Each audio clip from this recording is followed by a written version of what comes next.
Antílope e veio pedir ajuda aos Pandavas.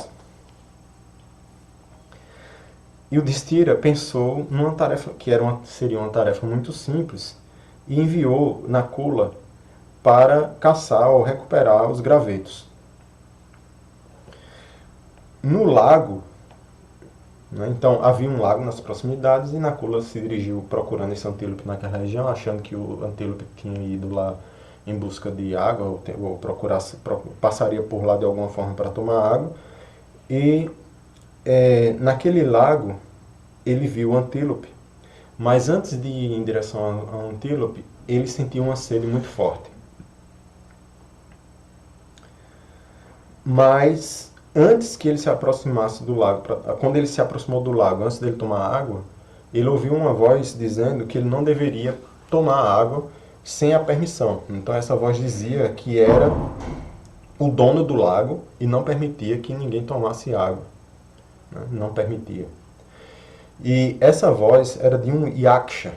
Então um yaksha pode ser entendido como um ser espiritual protetor, né? Um ser relacionado à natureza que protege lagos, protege florestas, etc. Então, nessas histórias do Mahabharata existe muito isso. Tem o Yaksha, protetor, ou proprietário, vamos dizer assim, de uma determinada floresta, de um determinado lago, de uma determinada montanha. Nesse caso aqui, era um Yaksha específico, protetor do lago. E ele disse, não toca água, eu sou o senhor desse lago. Você só pode tocar na água, você só poderá beber da água se você responder às minhas perguntas. Nakula olhou ao redor e não viu ninguém, e aí tomou a água. E aí, como ele não atendeu ao que o Yaksha pediu, na hora que ele tocou a água, ele caiu morto. Então, Nakula, um dos 5 Pandavas, caiu morto pelo Yaksha.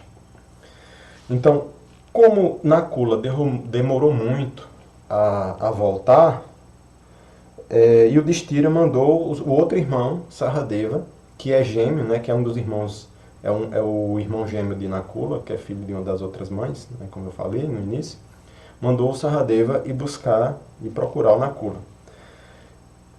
E Saradeva também não voltou. Aí Yudhishthira mandou Arjuna ir em busca dos 2 irmãos. E Arjuna também não voltou. Yudhishthira mandou Bhima ir atrás dos 3 irmãos. Bhima também não voltou. Então, como não havia nenhum sinal da volta de nenhum dos irmãos, Yudhishthira foi ansioso em busca dos irmãos que desapareceram. Da mesma maneira, quando ele se aproximou do lago, ele sentiu uma sede extrema. E ao sentir essa sede, ele se aproximou do lago para tomar água.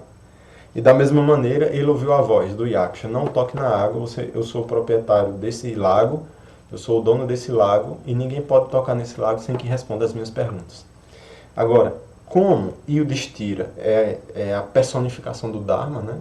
É a pessoa que cumpre o seu dever, que segue as regras, então ele não tocou na água, ele hesitou, ele parou um pouco, não tomou a água, não tocou na água, e ao mesmo tempo ele percebeu que provavelmente tinha sido essa voz, ou o dono dessa voz, que fez alguma coisa com seus irmãos. E aí ele perguntou, foi você que feriu meus irmãos?